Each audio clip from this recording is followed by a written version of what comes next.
In this video, we are going to go through the logic of our stopwatch app. So once we load the app, if we click on the Start button, we're going to do three things. So we're going to start the counter.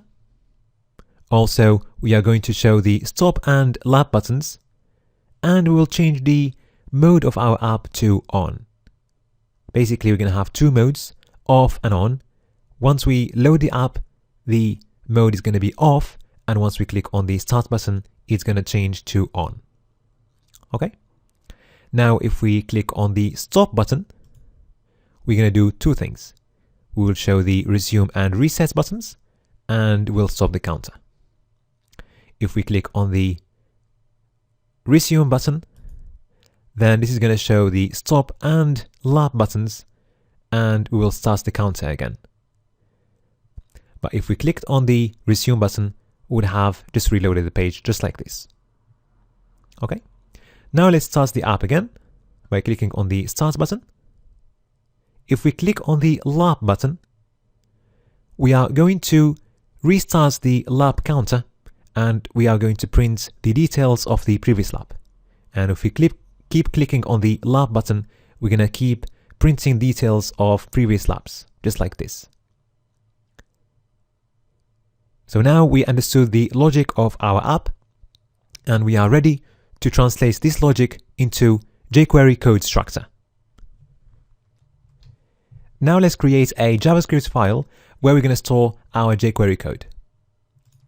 So let's call it stopwatch.js, and let's make sure we link our index.html file to this JavaScript file. So you're going to create a script at the end of the page and give it a source attribute going to stopwatch.js.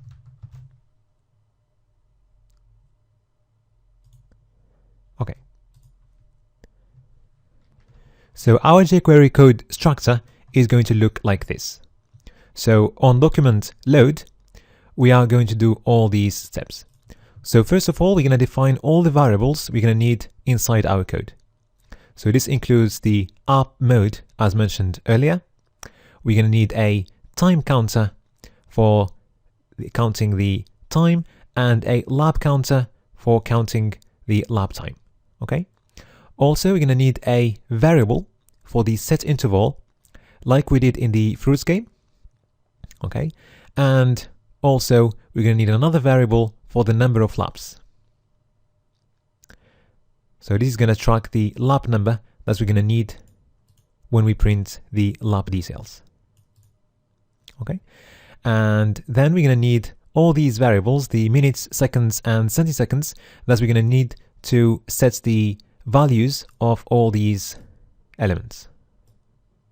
Okay. All right.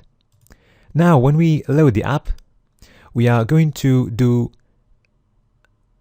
a few things.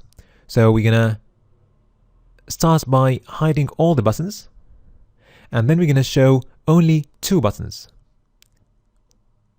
And that's going to be the Start button and the Lap button.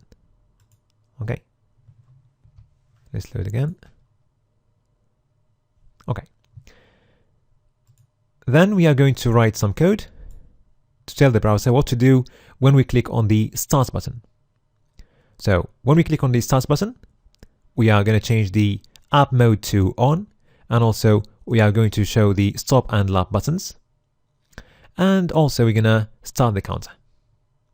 Now if we click on the Stop button, we are going to show another two buttons, Resume and Reset, and also we're going to stop the counter. If we click on the Resume button, then we are going to show the Stop and Lap buttons. Okay. And if we click on the Reset button, we are going to reload the page. Okay. Now, if we click on the Lap button, if the app mode is on, we are going to stop the action. Okay, I'm going to explain what this is later. And we're going to print the lab details inside the lab box, just like this. Okay, and we're going to reset the current lab, which is going to start from 0.